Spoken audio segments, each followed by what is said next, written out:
Now your project manager wants to double or wants to increase the velocity. So as a Scrum Master, how you are going to handle it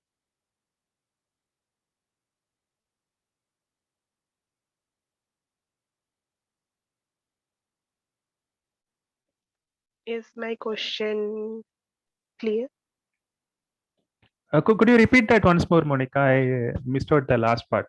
Uh, Okay, so I have a constant velocity, suppose 30 for last 6 months. hmm. Now my project manager wants me to increase the velocity, double or somewhat in a better means a 50 or something like that.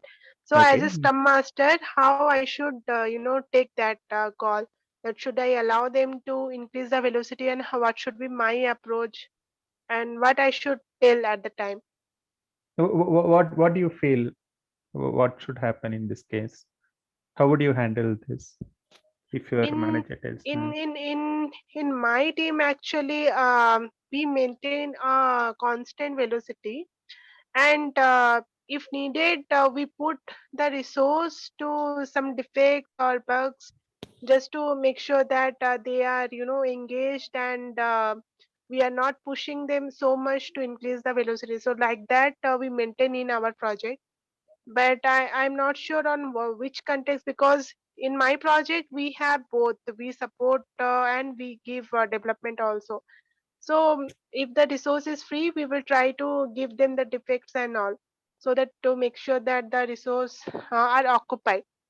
Uh, just as not to push so many things.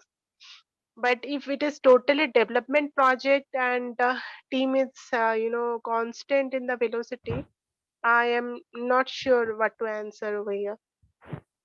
So this was asked to you, or you heard this question from somewhere?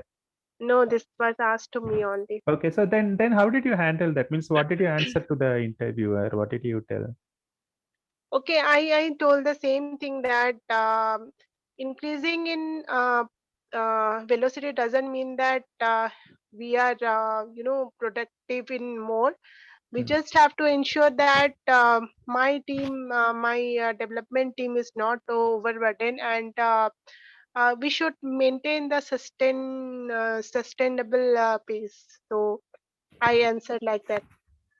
Okay, and then what did the interviewer say? Was the interviewer He convinced was or? no, Hmm. I don't think he was convinced.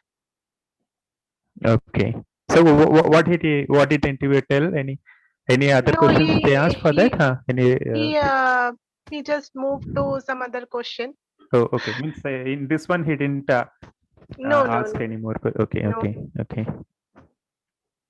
So what do you think, Monica? Say, assume you are with a team, and uh, do you think that there would be any situation where you would feel, oh, the team's velocity is very less, or the team's productivity is very less, or okay, you told another thing that velocity uh, is different It from should the be productivity. sustainable. Yeah, yeah. That should be sustainable pace, right? I mean, Hmm. it should not be like as Sylvia was saying, that we have calculated the velocity, and we have to make sure that people are working for 8 hours. So increasing in the number of user story, that means that we have to extend uh, the time to which we are giving. But on the same time, if a fresher is working, suppose taking 1 hour or 2 hours to complete one task, so Mhm. going forward he is going to take less time, right?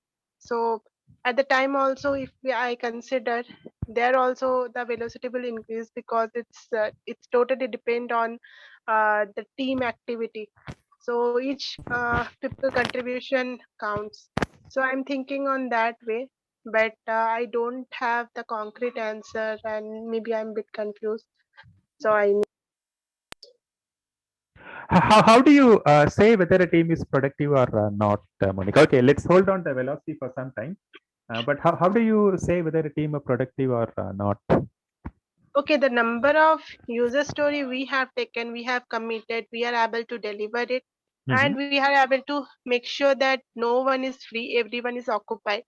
If if some developer is able to complete their task within the Mhm, set amount of time, we mhm. will try to engage them on the improvement parts which we have taken, so Okay. that things will be smoother on the next sprint and there will be no blocker. Okay. Hey, but see, that brings me to another question. So, if somebody finishes something and you give him them more work, they will not finish, right? Once or twice they will finish, then they will become smart, right? They will be like thinking like, okay, if I finish work, I'll get more work. So, then wouldn't they also start working slowly or something like that? Yeah, that's also true. So how would you handle that? How would you know that? How would you what would you yeah, how would you know that? And how would you what would you do in that case? I keep on assigning tasks. I just see Okay. if the resource is free, then obviously there should be some timeline by which the team needs to complete that ticket and all. So a new ticket will be assigned. Okay. Fine. Anyway, we have others also, right? Rajesh, Saravana, Selvi. Folks, could you please say something? Saravana Kumar. So, what is your thought, Saravana Kumar? Did you hear Monica's question? Yeah, I just joined the room. Sure, sure, I got. Saravana. I Yeah, maybe if she can repeat the repeat. question, maybe Yeah. I can pitch in. Monica, please repeat. Yeah. Okay, so the question is for suppose 6 month my team velocity is constant, say about 30 they are delivering. So I want to increase the velocity to suppose 50 or something like that. So as a scrum master, how I should take this to forward? Should I take this? Should I reject it? Or should I, think about to increase the velocity? Or what should be my action on this if my project manager is asking me to increase the velocity? See, basically, if you ask me, I won't just correlate with any of these metrics like velocity to measure as a team performance. Okay, it might definitely vary. Maybe it might be a hypothetical way people may ask, or the typical project management aspect kind of mindset people will always push from these areas, right? Maybe we can bring kind of process where team can think through it, how they can enable themselves to perform it, right? Maybe we can visualize how they are transforming or how they are performing, improving their lead time, right? This is the metrics that we can mention. But if you specifically pointing out to velocity as a measurement criteria, okay, team is achieving more within a sprint or targeting point. It doesn't give any proper value. Again, it as Arun had mentioned, right? Like team can easily highly estimate the value, right? If you are keep on pushing them, just focusing on the velocity, instead of 3, they can you know uh, make it as a 5, right? Obviously, your performance or velocity numbers may increase. Doesn't give any actual way of improvement from the team side. If they are putting these kind of things, maybe we have to educate them, right? The project management side. So in a real time world, this is the scenario, right? Everywhere, even in interviews, people used to call, ask such questions. Even I cannot, I have to be, to be frank with them, I cannot measure or put these as a metric team to consider.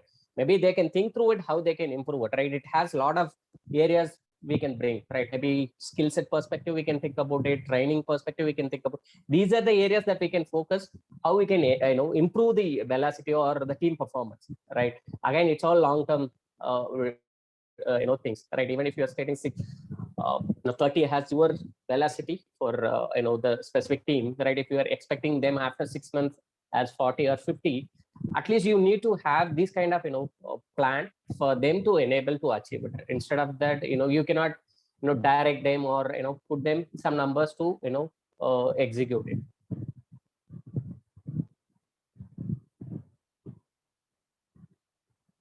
Am I audible? Yeah. Yes, Saravana. Yeah, Yeah. yeah, you are also. You had some nice points there, Saravana. So you are talking about the enabling the team, right? And you told that training or any other options, any other things you could think of, Saravana, when you uh, See again, it's all depends on the team, right? Where exactly they are struggling, right? Maybe how we can bring the cross-functional team culture, right? Like if we have mixed of front end, back end, maybe if there is a groom, people to adapt, the front end skills as well. But these are long-term mission that we can set, so that obviously it will improve. And again, from the testing side, whether the team is existing following any automation testing flow, right? If not, then we can bring that. Maybe pair programming we can think about. There are ways, but again, it's all depends on the skills or people's side, right? Maybe we, as a scrum master, we can help them to think through these areas, right? If from the measurement level, right, as you mentioned, right, the performance criteria, I cannot say, hey, the person is exceptionally good. At least how the team is enabling, maybe the burn down chart, they need to realize why we are considering this is one of the metrics. And lead time, maybe even though if they are not following Kanban, at least they understand, right, the moving a task from one specific state to another state within a right time manner, which give more transparent within the team, right? These all gives more real-time data. So this is the way maybe we can explain them to realize why all these metrics is going to help how we are performing, right? We can, so if anybody can easily look the burn down to realize how the team is performing, even though the numbers may differ, right? In the end of the sprint, we can say, yeah, 90%, 80%, 95% we achieved it, but the progress, how the team is progressing, how they're handling the day-to-day activity is also is more important, right? If the team is really doing that activity, obviously they can take a better decision, right? They can easily judge themselves on the execution level of day-to-day activities.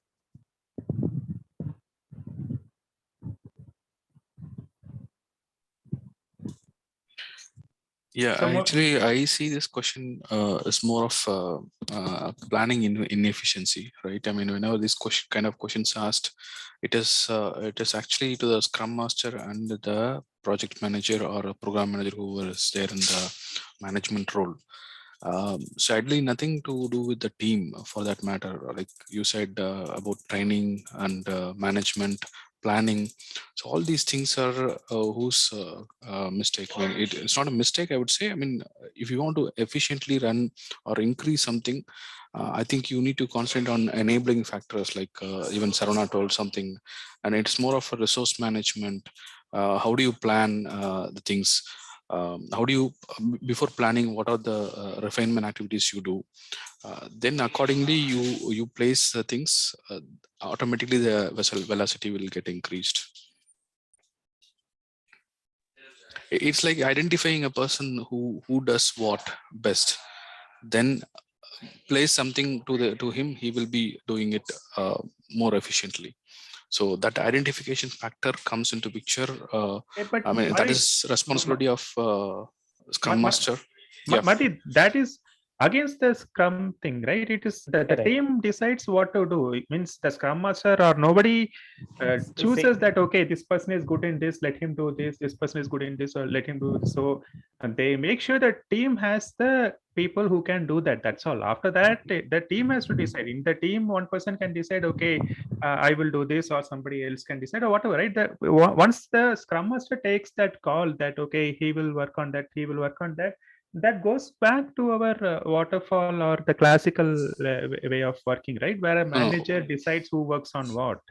No, what I meant is maybe I just missed a portion of there. And even the team by themselves decide how much they can do. Yeah. So what I was trying to say is you identify who is best. And there is a word called cross-functional teams, right? I mean, then you are just trying to enable them to do when you are doing more of cross-functional, cross-training. So you are identifying the person who is good at what. Then you're trying to manage, I mean, balance it within the team. So maybe I missed that portion.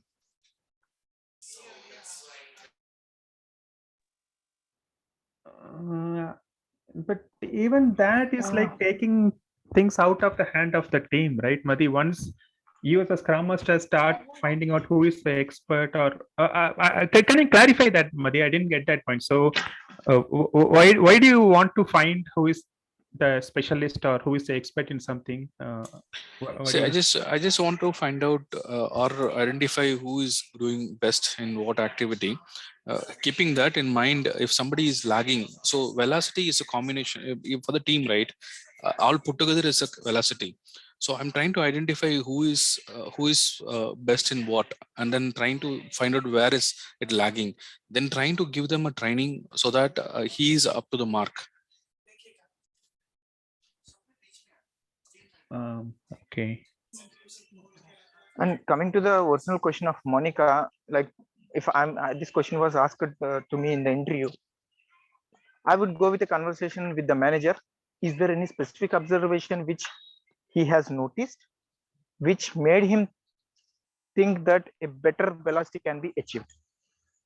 I would go with that kind of conversation with the manager first.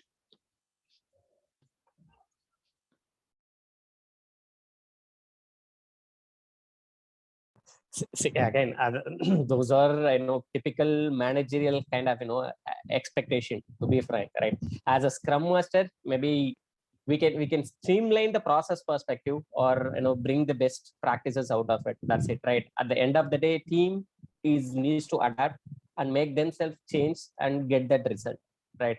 Even though if you are bringing these process changes or anything, at the end of the day, see, there are a lot of ways. If you want to improve, then we have to relook the architecture way, right? Again, that is one perspective, right? Whether if there is anything that we can do, improve that. From the developer side, yeah, of course, the skills upskilling is one of the key. We can think about it. Maybe we can brainstorm with the team to see where exactly they're looking for. Then we will see how we can adapt or bring these training models with them so that they can upskill them at the end of the day. As a Scrum Master, this is maybe we can facilitate that, but we are not in a position to direct what exactly the team has to do.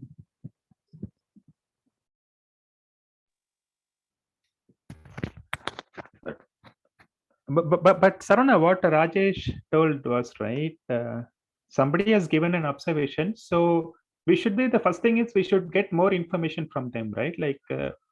Like Rajesh told, if the manager says that increase the velocity, ask the manager, why do you feel you want to increase the velocity? What did you? Yeah. So yeah. So sometimes, right, the customer is asking for something, but he is actually wanting something else, right? So we need to clarify what they're actually asking. So yeah, maybe that also makes sense. I have practical experience over here where my manager said that before 6 months, if your resource is taking suppose 7 days to troubleshoot, by the time he should take 2 days. So why not the lead time is it should decrease, right? So this is the question my manager asked me. So if we are in the same trend that before 6 months you are taking 7 days, now also you are taking 7 days. So what is the use of learning and understood, right?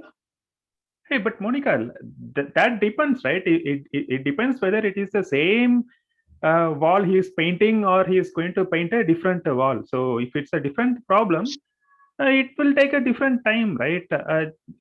We cannot say that.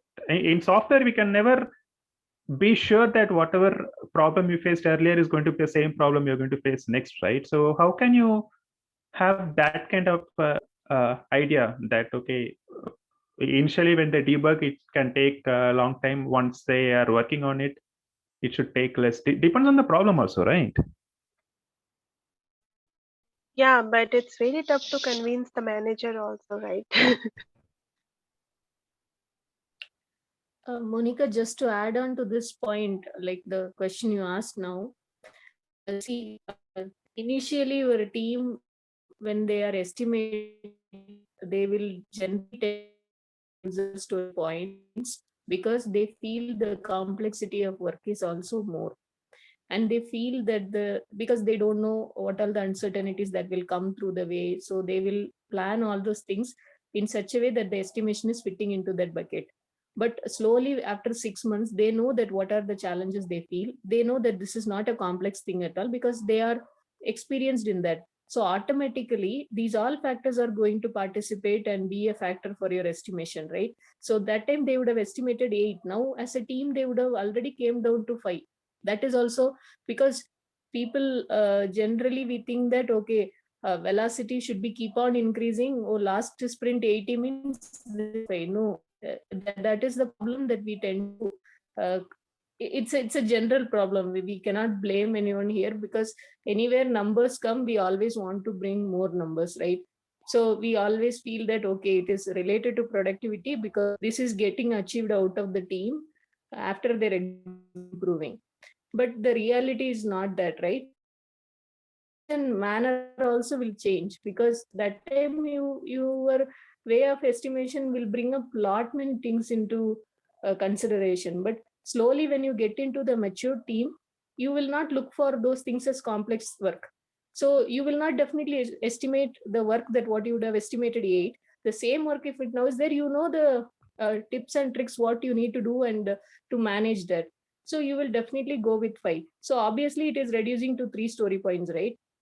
At the velocity calculation. If someone is looking for as a velocity trend, automatically there will be the reduction. But you need to see whether that story what we are committing, we are completing it or not. That actually makes sense. So according to me, velocity, when someone comes and asks for in terms of productivity matters, according to me, it is all about predictability. Looking from the productivity point of view, we cannot bring it more. My simple answer will be like, no. If you want velocity to have like 50, then to go to 60 or 70, add 2 more people or add more budget or reduce the scope. Reducing the scope also will not bring anything. Adding more people will add because those 2 people also will give some outcome, right? That is the only option. Other than that, increasing the velocity is not going to be, it should not be even considered. Instead, look for what you commit and what you did. Point. My productivity is measured with only one thing from the team, that is with the help of what they are committing. Are they able to deliver it or not? Like 8 stories they are committing, at the end they are able to deliver 8 stories or not. This is 100%. Even output, always you look for 80, 100%. So okay, 80 also okay, but going less than 80, there is a concern. And if 90 also keep on going for 4 to 5 sprints, then also there is a concern because somewhere we are lagging. It may be with different factors, what Saravana Kumar has mentioned. It can start from your refinement process. You are lagging with some information. You are not identifying the dependencies properly. You are not considering the velocity and you may be overcommitting, or your estimation technique itself is not so right. Like you are always overcommitting on the things or on the things, underestimating on the things.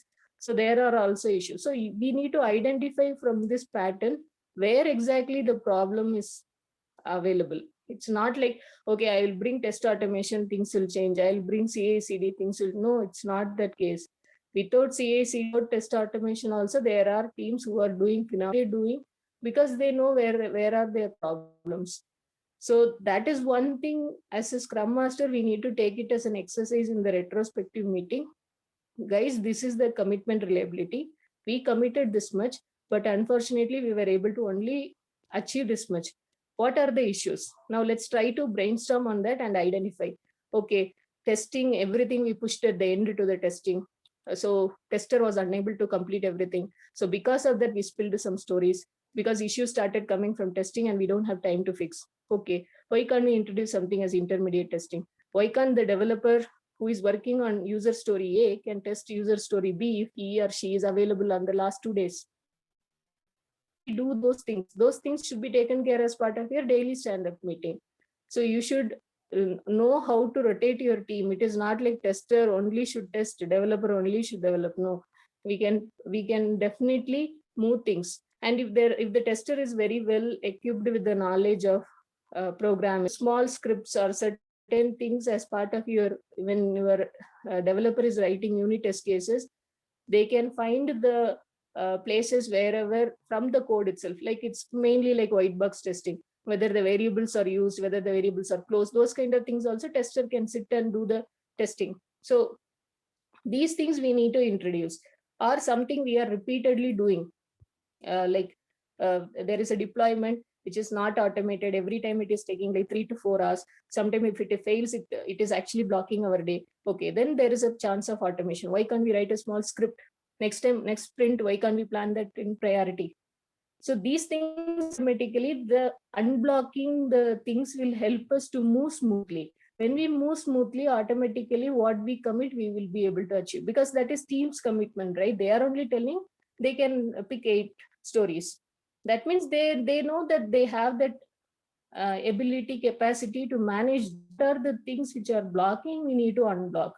It's not to increase the productivity, tell all the options which are available on the world will not help, because my team does not have even that problem at all. So finding the problem is actually the catch here. You should go with commitment reliability. That will slowly enhance your team's nature of the speed and the way they are executing, and more stories will get committed. That's how we will increase the productivity, and we can see, okay, more than what we have predicted, we are the time. That then we can claim that, okay, yeah, we have achieved. Without that, just increasing the velocity, according to me, will not definitely help. And one more loophole in saying always increase the velocity. See, as a team member, I can say instead of 5 story points, 8 will increase, right? Is this the way things to happen? Definitely not, right? So we should be very careful when we say that, because we are automatically putting a pressure to the team. Hey guys, we need to increase the velocity. Okay, we need to increase the velocity, right? 8 story points, 8 stories commitment will remain same. But last time it was 30. This time also it was 30 only. But team felt, okay, if we put 30, automatically question is going to come. Let's make 1 story from a 5 story point to 8 story point. 30 becomes 33. Velocity is increased, so everyone will be happy. But that is not the way we should manage. Really tell the people who are looking for this as a metric why we are calculating velocity and why we are calculating commitment reliability. There is no need of commitment reliability or variance, right? Some people call it as variance, some people call it as commitment reliability. We no need to have if velocity itself is available. But why are we? This is my view on this question.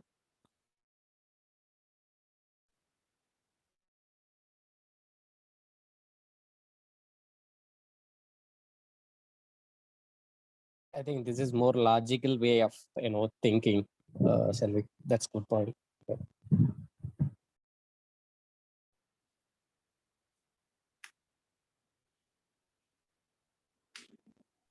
Thanks, Selvi. Hey, no problem.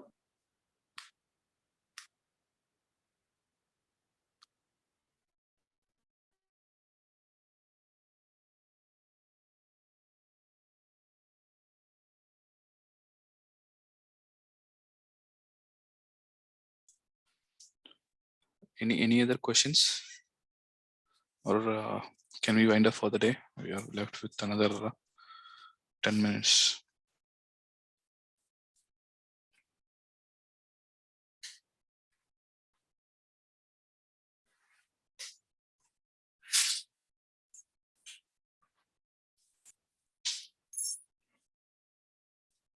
I don't have any questions, Mati. Okay. Okay, then we'll close the call. We'll meet tomorrow.